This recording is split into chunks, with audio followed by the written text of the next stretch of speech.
Recording in progress. which gives you all the opportunity to click and say it's okay. Um, so we're in the midst of of kind of a longish discussion of what the rabbis interpret the Torah as meaning when it says honor your father and your mother. And we had a couple of sessions about um, basically Jewish law up to about 1500, which is expressed in the Shulchan Aruch. And I thought it would be also interesting to look at modern Reform Responsa, uh, touching on the subject, but the one we're in the middle of is on the subject of cremation.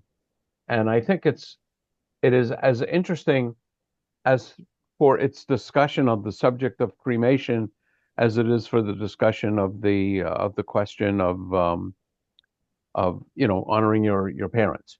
So I am going to go to screen share. I sometimes forget to do that.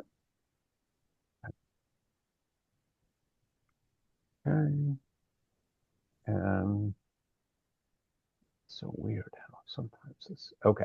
I presume you can see the article. Yes. Okay. Yes. So Yes. again, just to remind you, this is a responsum a little over 20 years ago, and the question is when a parent requests cremation. So a man who is approaching death is instructed his body be cremated, and his children are uncomfortable with this.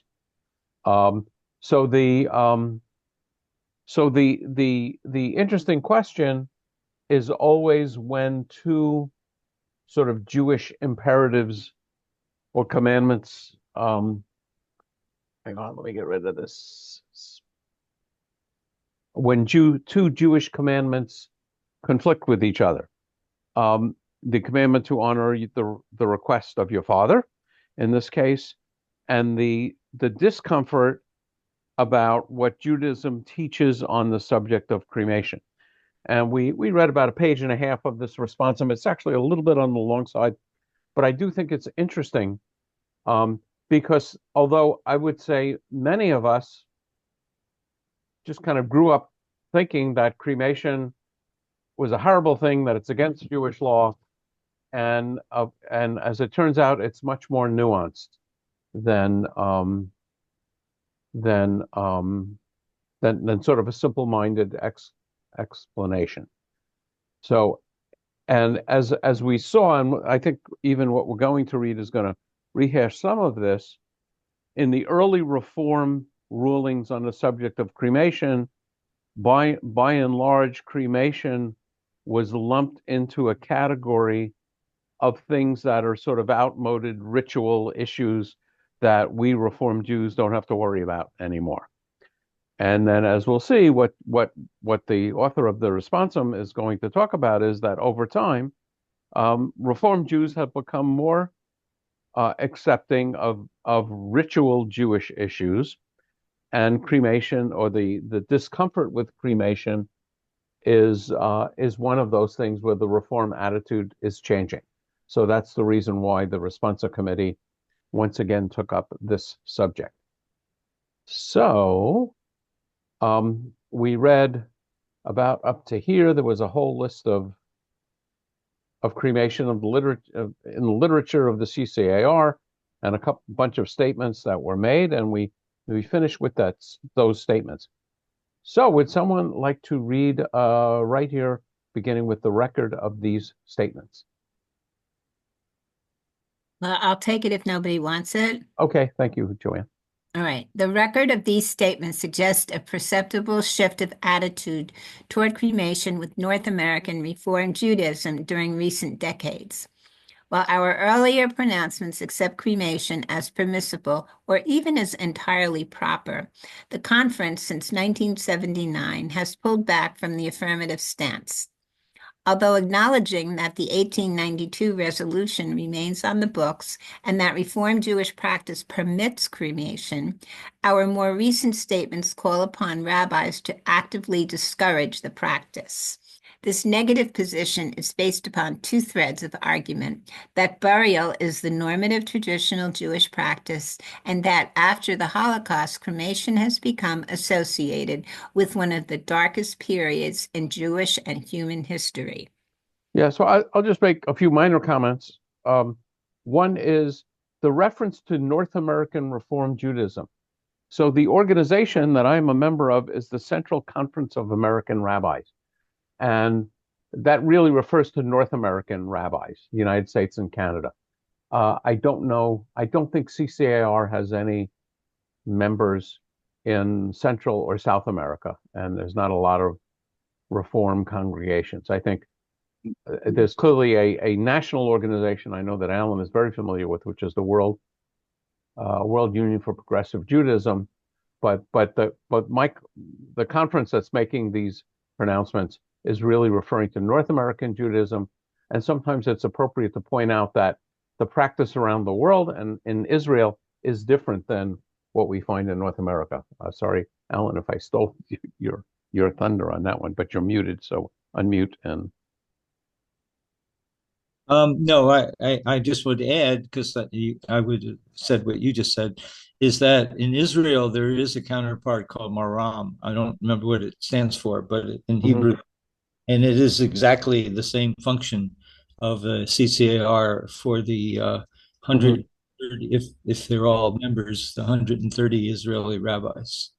Yeah, and the concept of Israeli rabbis is actually it's somewhat new.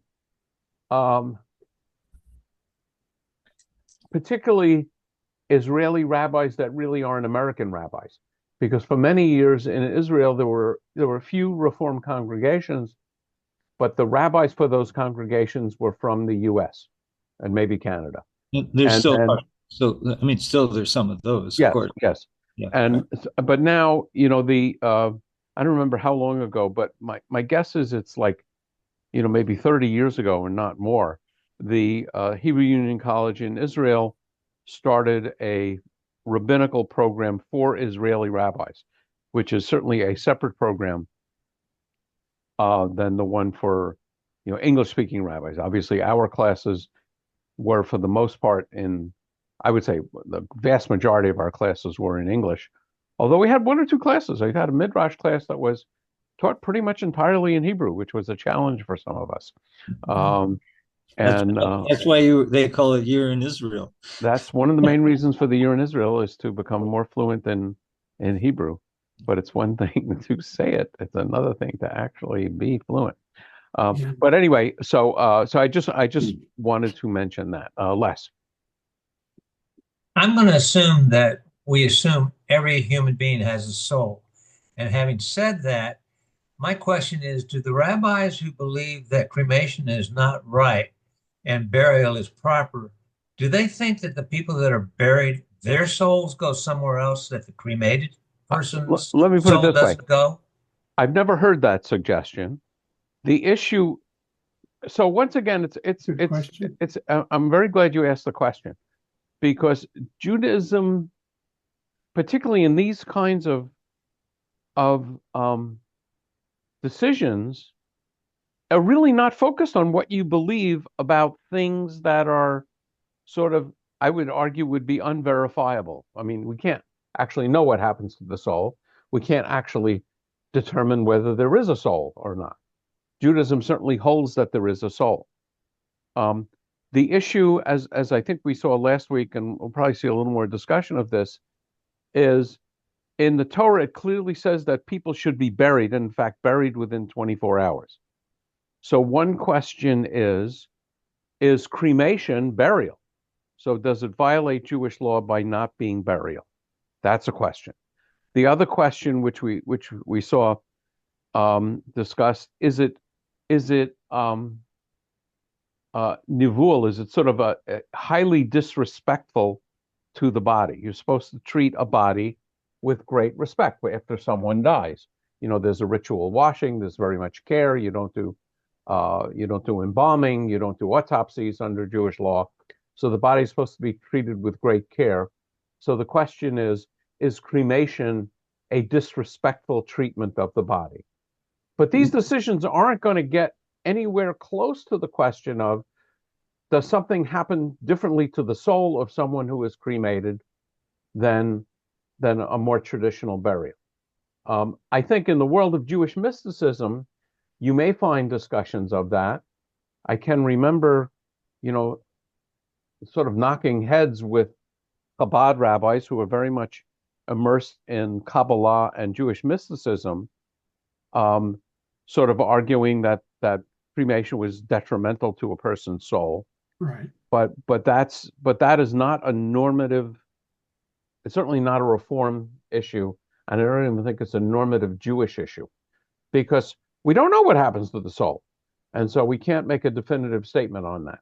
We can make definitive statements on legal matters, and I think again we keep coming back to this, but it's an important point that's worthy of being repeated, and that is Judaism focuses on what you're supposed to do, not what you're supposed to believe. And so questions about what you're supposed to do, are you allowed to do cremation? Are you not allowed to do cremation? Those are very specific issues about which we'll find legal decisions. About what you're supposed to believe, I don't think you're going to find hard decisions saying to be a good Jew, you have to believe this, or that. So I hope my non-answer is helpful. Your non-answers work better than most things. Oh, thank you. Thank you. Except your right answers. I think that's a compliment. It is. Yeah, thank you. Thank you. Alan, your hand is still up. I don't know if you. No, it's new. To Leslie's point, though, Rabbi, I had understood maybe this falls out in the category of what you do and what you believe, but at the time the body stops breathing, the soul leaves the body. And is that normative?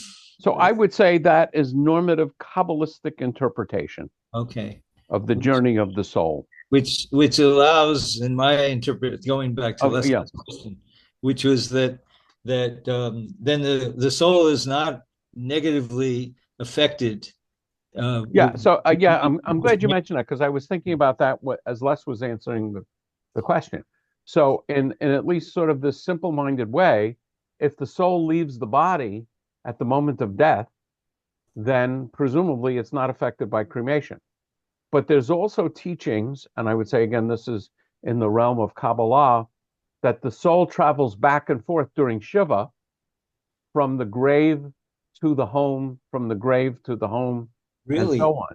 Ooh, so I'm glad you're enjoying that. Kind of gives you something to look forward to, doesn't it? So if you adopt that mindset, then during this process, if the body is put into a crematorium and burned up, that certainly could be understood as being disorienting to the body. So, I can understand my Chabad colleague, being explaining it in that way. I mean, in Morocco, there was a very strange custom, and I've mentioned this to a number of my teachers, not one of them ever heard of it. But I think when Sonia's father died, they put one of his overcoats, on the grave for, I think, like 3 days or something. And I would ask all my teachers, and not one of them ever heard of the practice. And of course, I'm sure if I went back to Morocco and asked a Moroccan rabbi, he could explain it. But anyway, so there's lots of interesting different practices. Okay, so let's continue. Joanne, if you're up to it, continue these threads of argument. These threads of argument, in turn, reflect two important transformations in the way that many Reformed Jews have come to think about their religious lives and decisions. The first has to do with the positive reevaluation of tradition. In the past, the fact that a particular observance was traditional or accepted Jewish practice did not in and of itself recommend that observance to Reformed Jews. Indeed, we were quite ready to dispense with any such practices that were not adapted to the views and habits of modern civilization and that failed to impress the modern Jew with a spirit of priestly holiness. It is for this reason that Rabbi Felsenthal could argue both that cremation was a transgression against traditional Jewish law and that this fact was irrelevant to Reform Jewish thinking on the subject.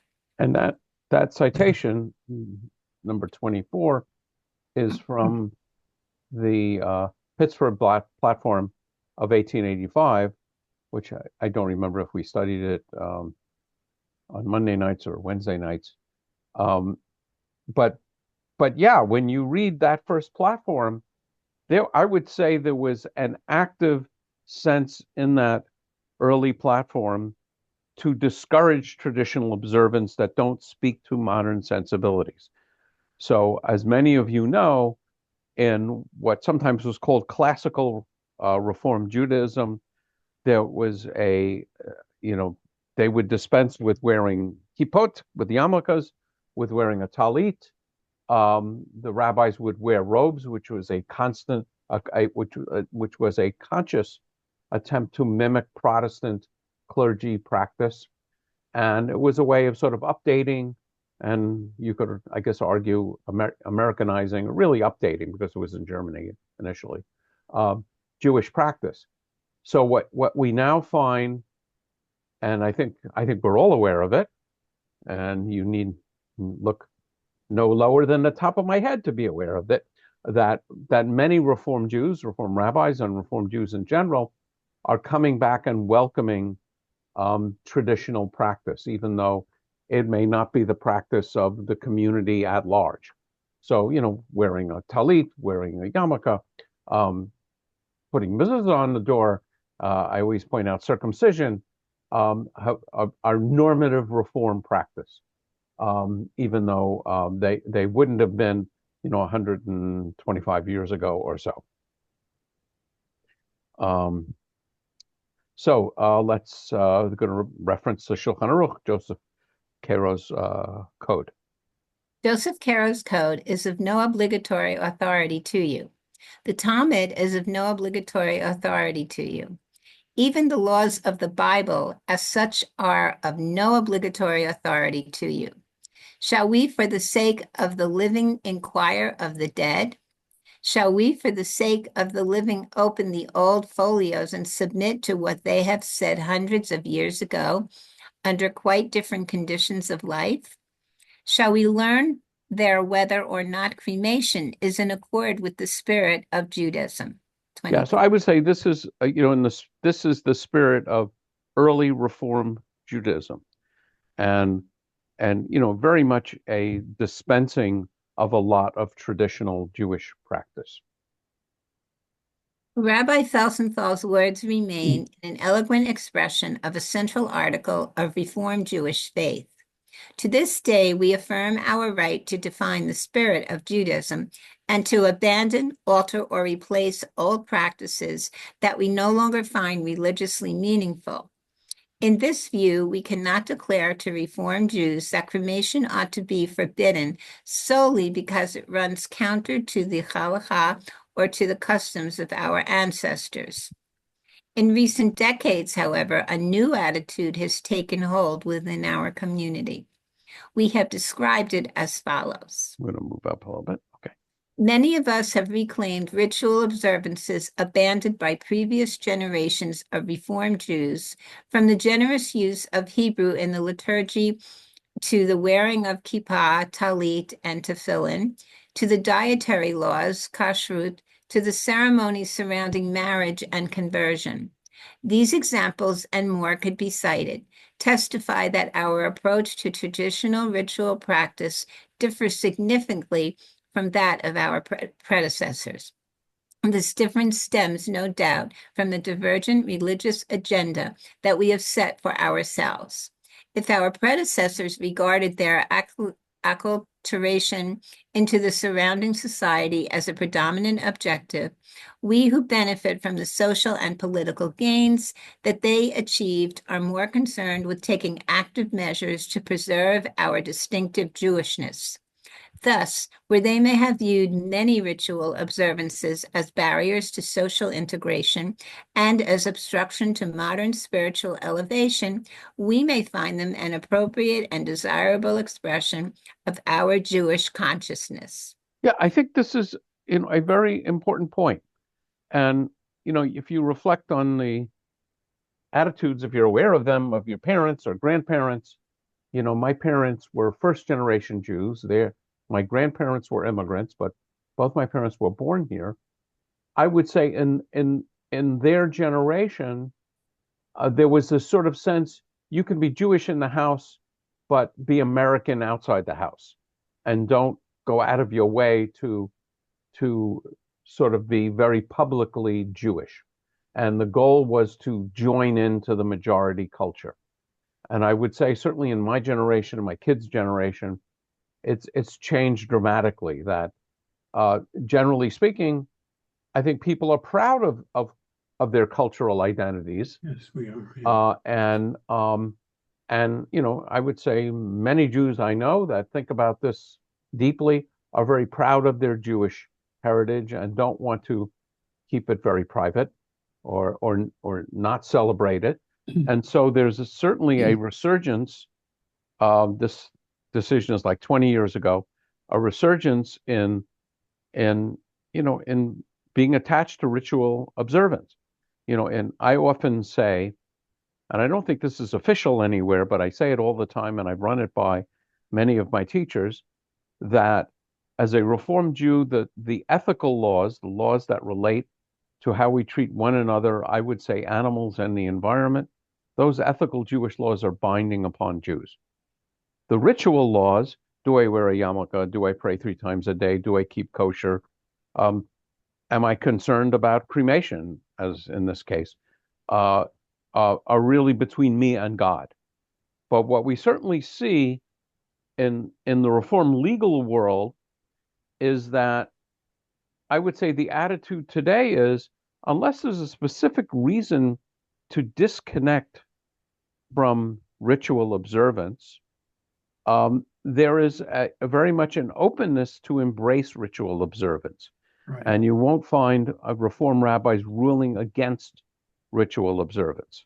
So, to use an example, in traditional Jewish law, a married couple is not allowed to touch each other during the woman's menses and for 7 days afterwards.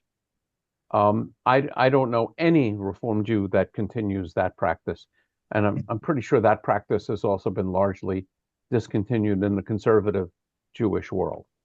So, but there's an active reason to abandon that practice, and the reason is to treat menstruation as something that is inherently untouchable. I'll just use that expression, rather than sort of a natural function. But on issues like, do I wear a yarmulke? Do I put tefillin on in the morning? Do I keep kosher? Should I light Hanukkah candles? There, I would say Reform Judaism is very open to those practices. So the discussion will go on to clarify that. If you're okay, continuing reading, Joanne. This is what we mean by the positive reevaluation of tradition. The point is not that traditional practices exert, to use Rabbi Felsenthal's words, obligatory authority upon us. The point, rather, is that we take the Bible, the Talmud, and even Joseph Caro's code more seriously than we did in his day as positive influences upon our own religious behavior. We are now more inclined than ever before to adopt or to preserve a ritual observance precisely because it is Jewish.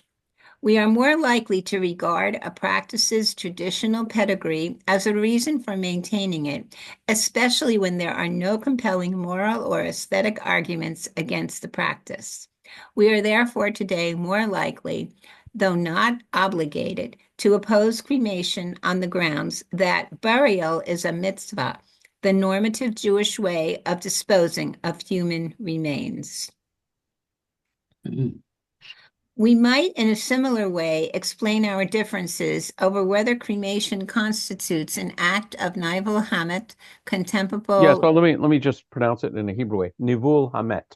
Sorry, yeah, okay. Nivul Nivul means, hamet. contemptible or whatever, and met is a dead person, and ha is just the definite article. So, a contemptible treatment of a of of someone who has died. Right, okay. All Okay. right, contemptible treatment of a corpse.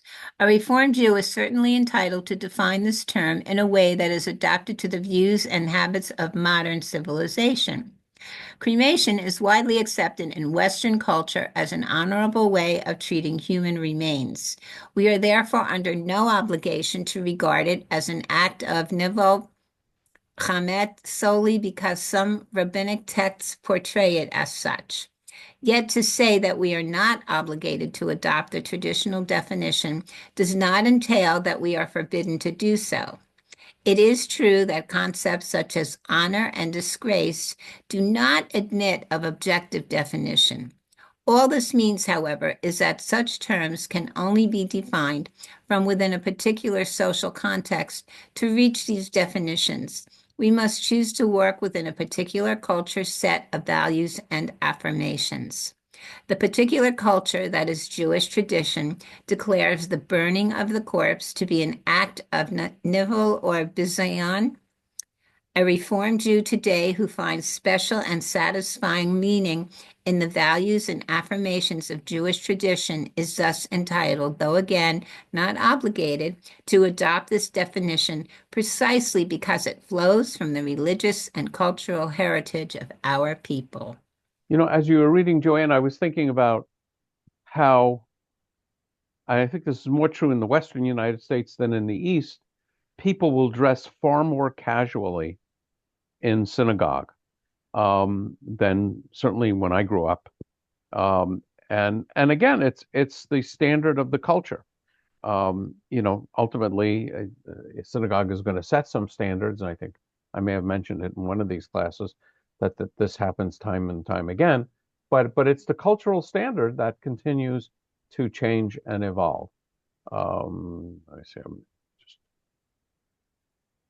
Yeah. The second Hold on a transformation. second, Alan. Yeah, you've got a comment. That paragraph was just amazing. If you just take the word cremation and put customs or tradition, something a little more generic, and think about modernity or Reform Judaism, whatever you want to think about, it was just a great paragraph. I replaced cremation. It applies certainly as written, but it also covers how we can look at so many things. It was a really great paragraph. Yeah, but I think it's important to keep in the back of your mind that I would say the obligations to treat one another honorably are not something you can say, well, just because I live in a culture that treats people with disrespect, therefore it's okay for me to treat people disrespectfully. Did I miss? No, Did I I'm suggest that? Oh, I didn't miss that. Okay, sorry. okay. Jerry. Yes, you mentioned how differently we were raised with the more conservative approach to many things, including Shabbat. We grew up knowing or being taught that the Sabbath was very special and the meals are going to be special and how you dress should be special. It's a sense of honor, and I shudder at what goes on in the synagogue today. Now, I've seen it in churches. I used to have to take my foreign exchange students to the churches, and I first saw it there happening 30 years ago. And each year it seems like it's become more and more. Yeah, so I'm not lamenting that. I am actually just pointing out that cultural standards. So cultural standards change with the times. Yeah, but we're not teaching the specialness of the Sabbath. Well, People yeah, so then the issue would be, in our time, how do we make the Sabbath special? And it may be different than a traditional observance. Instead of spending, half the day in synagogue, maybe the way of making a Sabbath special is to go on a family picnic. I would say, generally speaking, in the Reformed context, the goal is to make the Sabbath special and holy, and our cultural norms influence the way in which we do that. Yes. A perfect example is those of us who come to Torah study on Saturday mornings via Zoom. Right. Right. So the certainly the Jewish restriction would be you don't turn on a computer and a TV screen and so on on the Sabbath. So so I would say in our own time, the way we make the Sabbath special and holy is to spend time in Torah study and Talmud study on Shabbat, and even by using electricity, whether the electricity is to do it by a computer or to get in a car and drive, that has become a change of cultural norms. Yes, even with the Orthodox, I've had rabbis say it is more important for you to be with family or friends to observe the Sabbath than to sit home alone. Yes, but I don't think Orthodox tradition would say then, therefore it's okay to get in a car and drive. But that's why I like Reform, because it allows for flexibility, Yes, and I would say conservative Judaism also embraces that. The main difference between Reform and conservative is conservative Judaism redefines or refines Jewish law, but then, at least in theory, insists that you obey the Jewish law. So it will be more flexible, for example, on driving. My understanding is to the nearest synagogue, not necessarily your synagogue on the Sabbath. But in theory, conservative Judaism would still insist that you be kosher and pray with a minyan 3 times a day. I would say many conservative Jews don't fulfill those mitzvot, but conservative Judaism hasn't abandoned those. Whereas I would say Reform doesn't officially insist on those things. Okay, let's continue. Joanne, you. Yeah. Okay. All right. Okay. The second transformation in our religious thinking concerns our sensitivity to the experience of Shoah, Holocaust. There is, to be sure, all the difference in the world between the Nazi crematoria and the freely made choice of cremation for ourselves and our loved ones.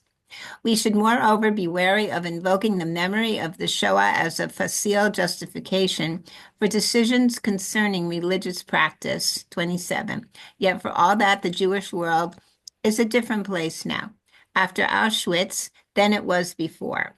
Neither we nor our religious consciousness has emerged unchanged from our confrontation with that event. And one such change, as the recent statements of our conference affirm, has to do with our attitude towards the machinery of cremation. The images of fire, ovens, and smokestacks, which we recall so vividly when we contemplate the mass murder of our people, can and do persuade many liberal Jews that today, after Auschwitz, the consigning of our dead to the flames is not the proper Jewish way to honor them in 28. Okay, and I think this reflects the the opinion of many Jews I speak with, that cremation is particularly troubling after the Holocaust. Jerry, I don't know if your hand is still raised or you have something else you want to add. I'm guessing that you may have stepped. Whoop. Okay. I think I commented once, I've visited several concentration camps and seen crematoria. And in some cases they are in, I wouldn't say pristine condition, but they're in recognizable condition, in Theresienstadt, outside of Prague, and also in the old section of of Auschwitz, the crematoria are intact. They weren't destroyed after the war. And I've also witnessed a modern cremation, and the similarities are disturbing. I will say. I mean, the physical shape of the crematoria, just this image of putting a body typically in a cardboard box, slid into this thing, and they're kind of like pilot lights, but they're all around, and my memory is they start up the flames and then close the doors. And I think in certain traditions, it's been explained to me, my funeral director, this is not Jewish, but it's important for the family to actually push the button to start the flames. In the same way, it's important in traditional Judaism to actually bury the person. So, and you'll find sometimes if you attend Jewish funerals, you will every now and again come across a funeral where the family will insist that family members fill in the grave completely, and we don't rely on the workers to fill in the grave, because Jews are supposed to bury other Jews rather than. And I would say in virtually every funeral I participate in, this is done at least symbolically by putting some earth in the grave. So I personally find the images of cremation disturbing. I officiate at funerals where cremation has taken place all the time, but the physical element of cremation is disturbing to me. I'll just say it, Alan. I'll reinforce that. Let's call under a misunderstanding when I asked Rabbi Martyr about cremation for a friend of mine who was Jewish but not a member, and she took us through the it's okay answer. What we did is I went with my friend to the cemetery near us here in Palo Alto, where they have a building where they actually do what you described. The funeral director brings the cardboard box, puts it in this oven, and we thinking, I'm not say thinking isn't the right word, but understanding what we were going to do to honor the cremation, as we stood there and watched the flames for 45 minutes or whatever it was, and then we said Kaddish. But it was a very painful. And when I told Rabbi Martyr what we'd done, she said she just kind of was shocked, because she didn't intend that we would witness the actual cremation the way we did that. Yeah, but it also raises a question: if cremation is too painful to witness, is it really honoring the dead? So, I mean, I think that is a real question. On one sense, in theory is one thing, but actually being there and witnessing it is something very different.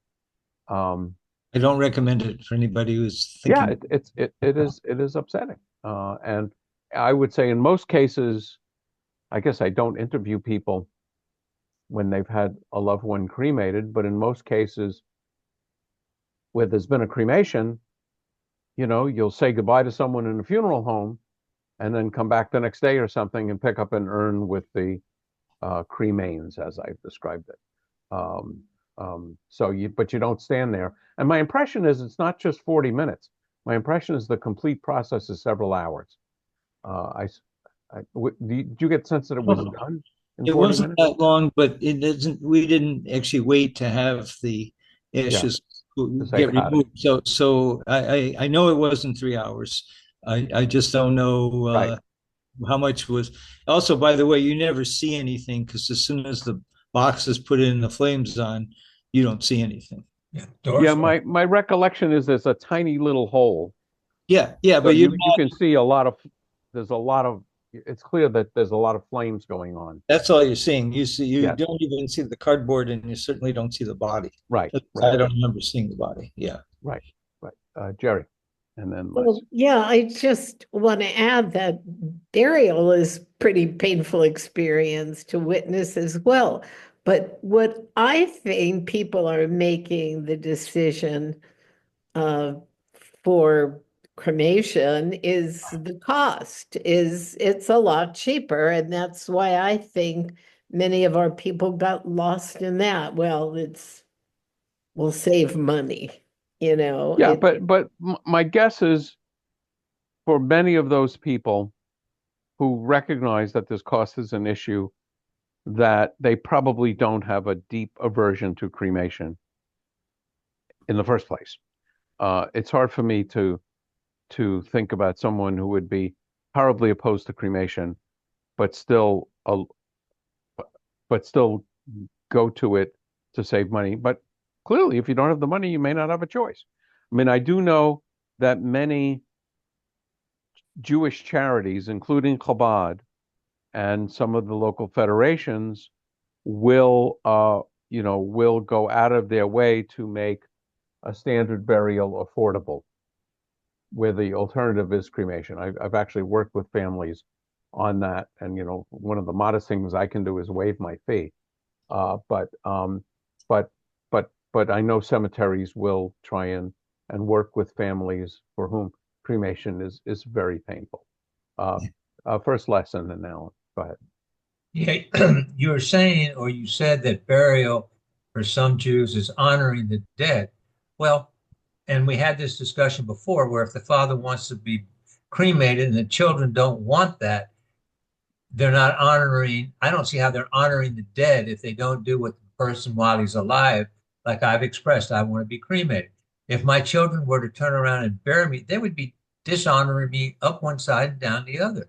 And I know in Judaism. So that's the question that this responsum is directed at. Because if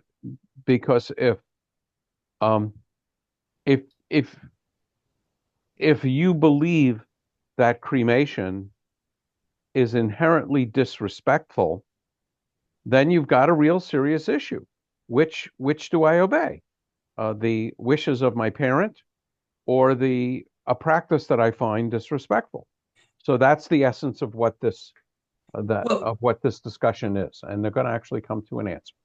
Well, in the commandment it says you shall honor your mother and father. That's a lot more, to me, much stronger than because someone thinks in Judaism that it's disrespectful if you don't get buried. I mean, when it's in the commandment, honor your mother and father, and they say honor me by cremating me, and then the son or daughter says, oh, I don't want to do that because I believe differently. And also, I thought about this. We don't proselytize.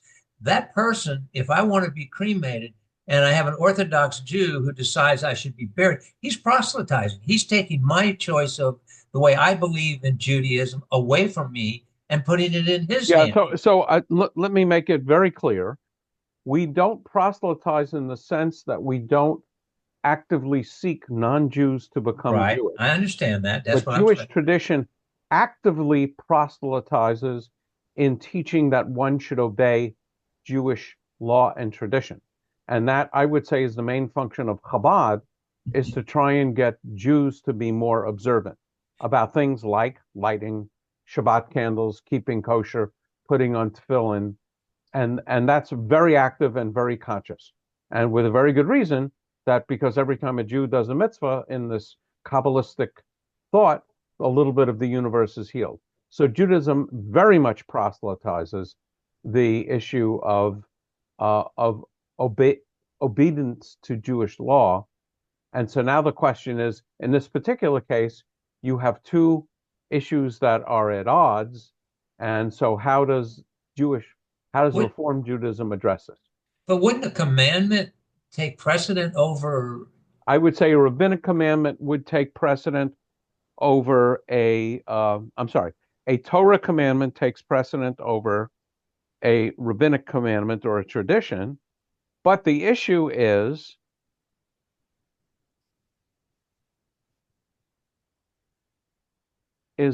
does Judaism, if your parent orders you to violate a commandment, you're not supposed to comply with that. But hold on, Les. Hold on. I'm sorry. I'm not going to give you a definitive answer, but what I would say is, if your parent, so the commandment to honor your parent doesn't imply obey a parent in all cases. For example, if your parent says eat pork, you wouldn't be obligated to do that. So the issue here is, if your parent asks you to do something which you find deeply offensive to the parent's body, then does the commandment to honor the parent overcome your sense of discomfort about Jewish tradition? That's the question. And we're going to get to an answer. So I'm not going to burden you with my answer, because we're going to see the Reform answer at the end of this, which we probably won't get to tonight. But, tune in. Thank you for your answer. Yes, Alan. So Jerry's reference to economics forces me to make the following offer. The funeral director for the Jewish funeral directors for the Bay Area sent out an email to my synagogue, but all the synagogues in the area, that between now and January 31st of 2025, there's a 20% discount on all the services related to not the cemetery costs, but the funeral directors. And so is this a marketing competition with cremation, or is it motivation for people like me who keep putting this off? Don't answer that question. Oh, you mean for prepayment? They're not asking you to drop dead before the end of January. No, they want you to make arrangements in advance, and they're giving you I think, a generous incentive of 20%. And by the way, just to make it clear, since you don't live near this area, this isn't intended to be a membership proposal incentive. I'm not proposing you join. Right. I would say, speaking as a businessman, it's a matter of cash flow. Pay up front. And December's kind of a slow thing for a lot of businesses, right? Not everything, of course, but well, Neptune Society does that. You can make payments to Neptune Society over a period of years. Yeah, I mean, and Mount Sinai, and yeah. I've actually never heard of sales. It's about the total amount. It's the total amount. Anyway, I'm just making the point of economics. The economics are real. They're real, right? Thanks. Okay, let's see how far we can get tonight. Maybe we can finish this. We emphasize that we are dealing here with general trends. To speak of transformations in our religious thinking is to describe what is happening within large segments of the Reformed Jewish community, rather than to prescribe a correct course of action in a specific instance. Not all Reformed Jews are affected in the same way by these trends, and not every Reformed Jew will draw from them the same conclusions concerning his or her religious observance. As a noted jurist once remarked, general propositions do not decide concrete cases. In 29, yet in this particular concrete case, the conference has moved decisively away from its previous acceptance of cremation. The members of this committee reiterate this stance. Although we, like our more recent predecessors, continue to acknowledge that the 1892 resolution remains the formal policy of the CCAR, we would continue to call upon our rabbis to discourage the practice of cremation among our people. We do so for three primary reasons. First, burial is the normative traditional Jewish practice as such. It is a mitzvah that exerts a strong persuasive force upon us. Second, we note the absence of convincing moral or aesthetic objections to the practice of traditional burial that would move us to abandon it. And 30. Finally, we concur with our predecessors that today, after the Shoah, the symbolism of cremation is profoundly disturbing to us as Jews. The question before us, how should the children of whom our She'elah speaks respond to their father's request? Considering all the above, we would counsel the following. Okay, drum roll. Here we go. Dun, da, da, da. The North American Reform movement does not regard cremation as a sin.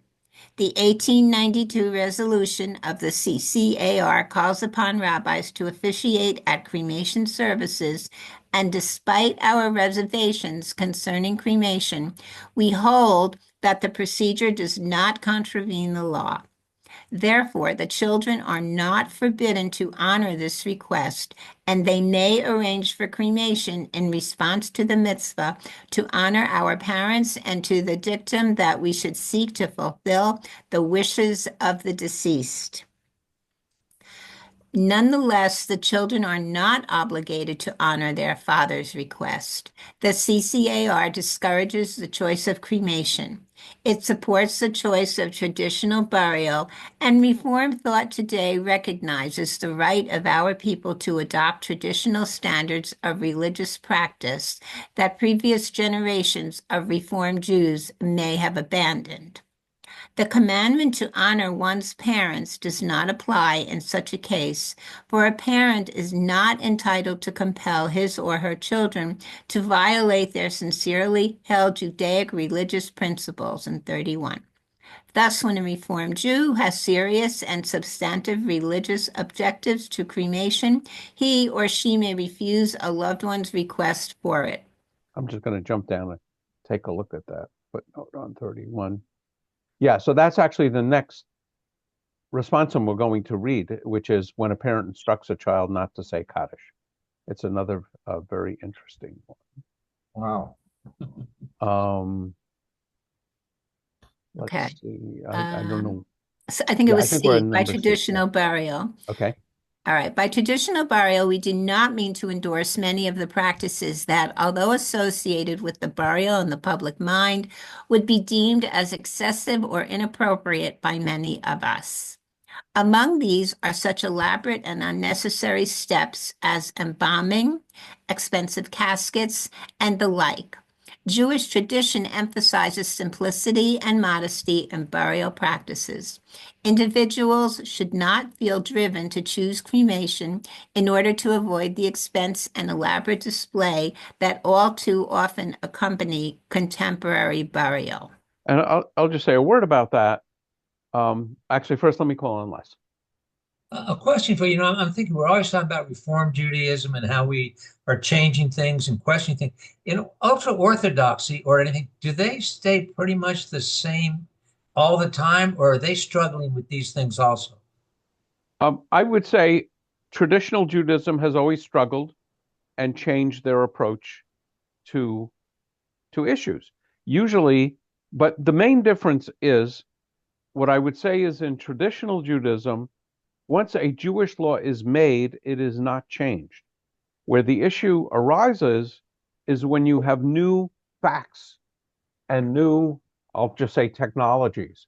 Then the traditional rabbis have to decide, how do we treat the new situation. So, for example, in the traditional world, a man and woman still are instructed not to touch each other during the period of her menstrual period and 7 days thereafter, and she is supposed to come to a mikvah before she can again engage in contact with her husband. That hasn't changed. But the issue of electricity, what is electricity? What are the rules surrounding electricity? The rabbis had to come up with that, and that's the example I always use, that it's fire. So all the laws we've made about fire, starting a fire, putting out a fire, we're going to apply to electricity. One of my favorite ones, which now the Orthodox world is struggling with, so maybe this is a great example. You have meat that is grown in the laboratory, right, rather than just grown in an animal. So the question is that meat? Can you eat it with milk? Is it kosher? Clearly, it doesn't have to be slaughtered in a kosher way because it's not alive. If you have meat that is made from pork cells, is it pork? Can you eat it according to the laws of kashrut? And I would say this is an active controversy in the Orthodox world now because it's a new situation with which they have to struggle. What I would say in the conservative movement, there is struggle, but there is an acknowledgement about what happened in the Talmud, and that is we really are going to change Jewish law with the times, but once we make the changes, we're going to insist you stick with them. So we might get rid of the rules about menstrual purity, which Orthodoxy would never do. In the conservative world, they will do it, but they still that doesn't mean you can now start eating pork. And I would say in the Reform world, ritual Jewish tradition gets a vote, but not a veto, which is very much radically different. Let's just finish the last section, and then I'll call on Alan and just open this up for discussion. It is essential that families speak about such matters openly, honestly, and before the approach of death. When the child fails explicitly to say no to a parent's request for cremation, the parent will justifiably think that the child has agreed to carry out that instruction. In such a case, the child quite likely has made an implied promise to the parent and thus bears an ethical responsibility to keep it. Therefore, if the children have objections to cremation, they should make their feelings known to their parents sooner, much sooner, rather than later. Okay. Alan, you took that in your hand. Yeah. Um, So go ahead. No, I was going to say, you used a couple of examples differently than the cremation and the CCAR responsa, but I was thinking the conservative movement. Sorry, I have an itch in my eye. Okay. The conservative movement is probably less flexible, right? Sorry. God bless you. Bless you. The reading we just read about the reform and cremation seemed very flexible. Yes, I would say in the That's it. conservative movement, you don't have the same degree of flexibility with which to interpret Jewish law. I would say I don't specifically know what the conservative attitude for regarding cremation is, but I'll just use, I'll give you a perfect example relating to kashrut, to keeping kosher. Pork is not kosher in the conservative movement or in the Orthodox movement. You need separate sets of dishes for meat and dairy in the conservative movement and in the Orthodox movement. My understanding is, I might be wrong about this, but my understanding is that conservative Jews will eat in a non-kosher restaurant of foods like fish that don't have to be slaughtered in a kosher way, or foods like salad, as long as they're served cold on a cold plate. So, and my guess is there's a decision there, but I'm really just guessing. So No, you're right. So that's an example of the conservative movement being more flexible than the Orthodox movement, but certainly not as flexible as the Reform movement. You might be interested in my own approach, which I actually discuss with funeral directors all the time in the Jewish world. And my point to them is, once you have left the world of strict observance regarding a Jewish funeral, then in effect you have to make your decisions on your own. And as you can imagine, there's a million different decisions to make. What kind of casket do we have? Are you going to be buried in a Jewish section of the cemetery, or are you going to be buried in a non-Jewish section of a cemetery? Are you going to go through the ritual cleansing? Are you going to wear shrouds instead of clothing? Are you going to have a shomer? Are the children going to actually tear their garments or just a ribbon? Another issue which I see more and more of is not parents, but children of someone who have died proudly tell me that they are putting in the casket, pictures that the grandchildren have drawn, or photographs, or a golf ball, or you name it. And I'm not going to tell them, no, you can't do this. And so here is my general rule for decision making once you've left the world of strict observance. I always tell families, and I talk to funeral directors about this as well, is ask yourself two questions about every proposed option. Does it honor the person that has just died? And does it comfort people who love the person who just died? And if you go by those two questions, you will come up with what I would consider to be the correct ethical decision, although it certainly would not be the correct halachic decision under strict Jewish law. And you wouldn't believe the things that I run into. It's actually it's fascinating to me. I'll get a call from Mount Sinai, and the funeral director at Mount Sinai will tell me, here's a family, they want to have a Jewish funeral, but they really don't want to have much Jewish tradition. Don't try, don't talk about God, don't use Hebrew. Basically they want a rabbi because they feel like they should have a rabbi, but they don't want to have a lot of Jewish stuff. And what I find is when I talk to the family and explain what the traditions are, I would say in virtually every case, they decide, oh yeah, that's a wonderful thing to do. We should do that. And I'll often get back to the funeral director, who really, I think, because the funeral director maybe doesn't have the time or the insight or the patience to explain the reasons for the traditions. And I did a fascinating funeral a few weeks ago. The person who died was the director of the UCLA Film and Theater Department, and very well known and appreciated in the Hollywood world. And it was a very interesting funeral. And he basically had almost no surviving Jewish family that would be there for him. And so his very dear friends, neither of whom were Jewish, were the people arranging the funeral. And they decided that because he was Jewish, even though he wasn't practicing and so on, they wanted to have a rabbi.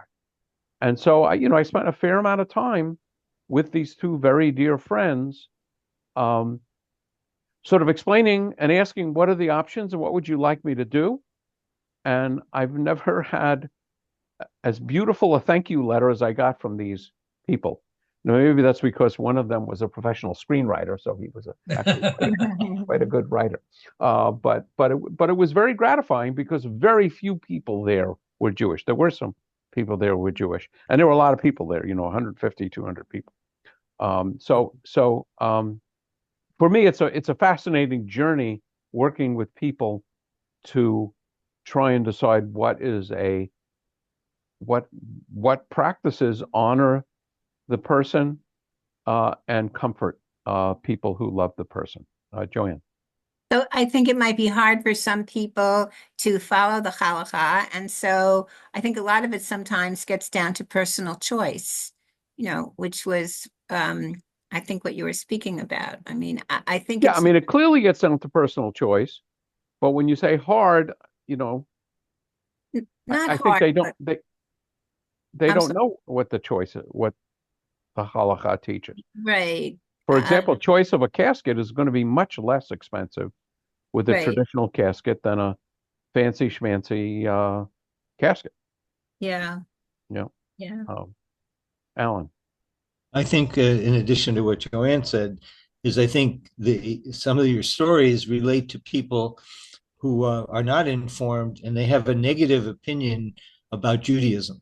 Like the ones that don't believe in God, and you ask, and this is, I didn't make this up, but ask them, describe the God you don't believe in. Right. And you hear this awful, angry image of God. And the same thing goes with X. In this case, it has to do with funeral practices. And they assume this is going to be intolerable until you bring them in the context of a meaningful experience. But the starting point is the point I'm making, which is that a lot of the world, or the American world, let's call it that way, it has created, maybe because they had, I know we've discussed this before, Rabbi, they had a bad experience in Hebrew school when they were a kid, right? Could be from that. Okay. Yeah, and also, one of the elements of that funeral I described, where almost the people planning the funeral were not Jewish. And one of the things that they emphasized to me was that the person was not religious who died. And I had an argument with them about it, because this was a wonderful man who went out of his way to treat people with great respect and caring, and that's my definition of being religious. I think that's what God really cares about. And it's not whether you wear a yarmulke and you pray 3 times a day. And I think those are the trappings of Judaism, which keep you focused on job number 1 which is to make the world a better place and to treat people in a caring and loving way. And this guy was a master at that.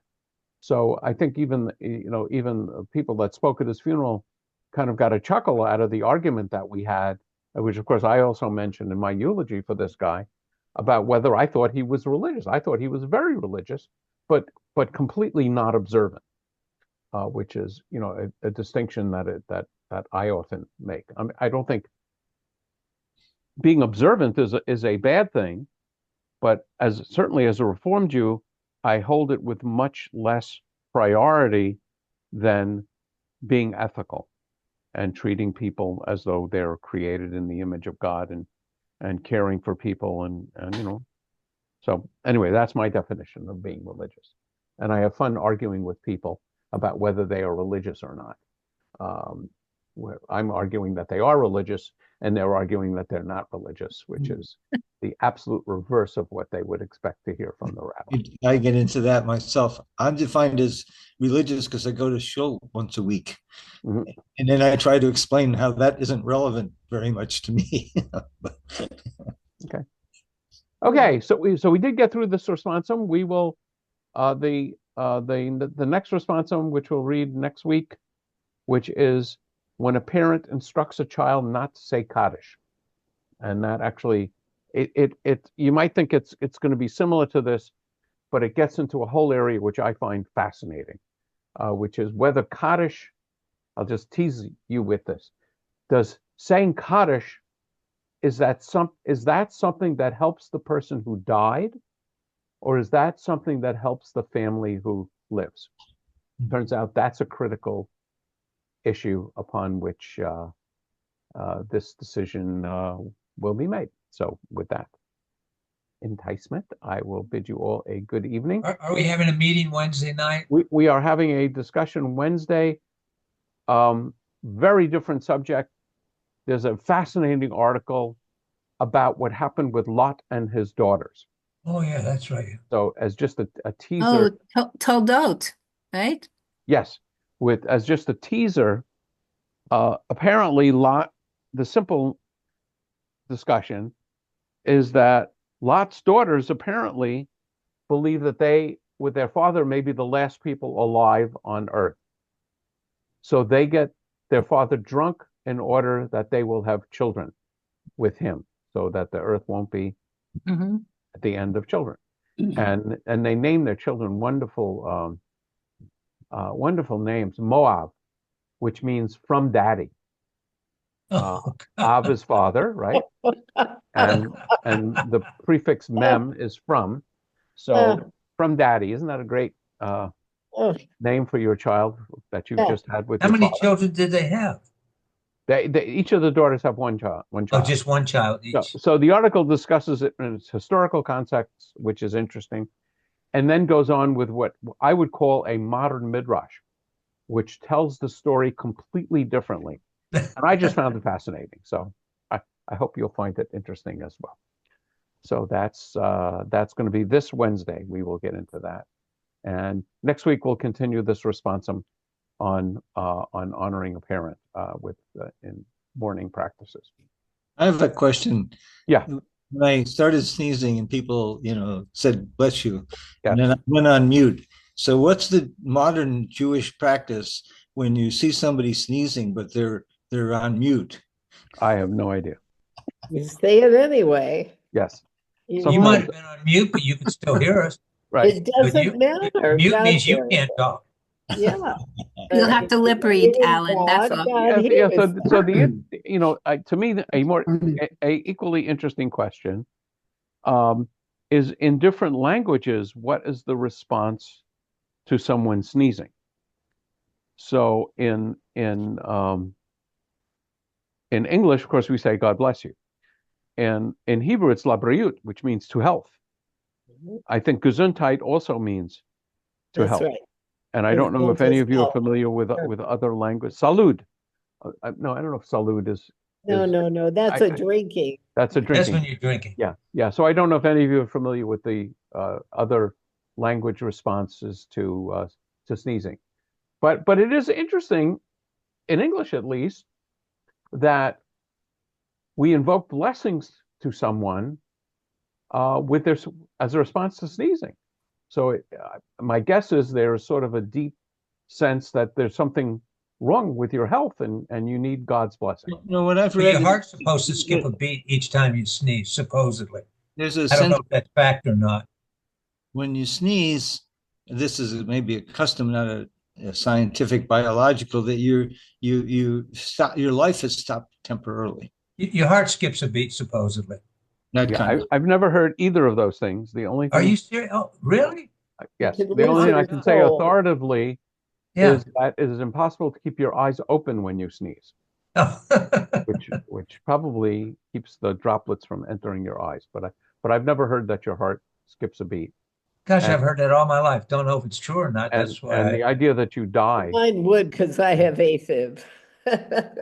the idea that you die when you sneeze, I think is without any merit or scientific. No, it's nobody said it was a merit. It's just a. Anyway, that's Yeah. thank you. Yes. Okay. Thanks. Because Nice whatever class. definition of death you want to use, it doesn't happen when you sneeze. I will sometimes add to the words "God bless you," the words, and that, as a rabbi, is my professional opinion. So God bless you all, and I'll see many of you in the coming week. Thank you, Rabbi, for doing All this right. every week. We All right. appreciate it. Thank you, Rabbi. Yeah. And yeah, Let's you thank- we need to remind people that our appreciation is shown with donations made to oh, the Jewish Federation of the Ventura County. Federation, Yeah, I right? probably ought to put that as kind of a standard in my emails Yeah, that's a good idea. with a link. Yep, that's a very good Thank idea. you. Okay, take care.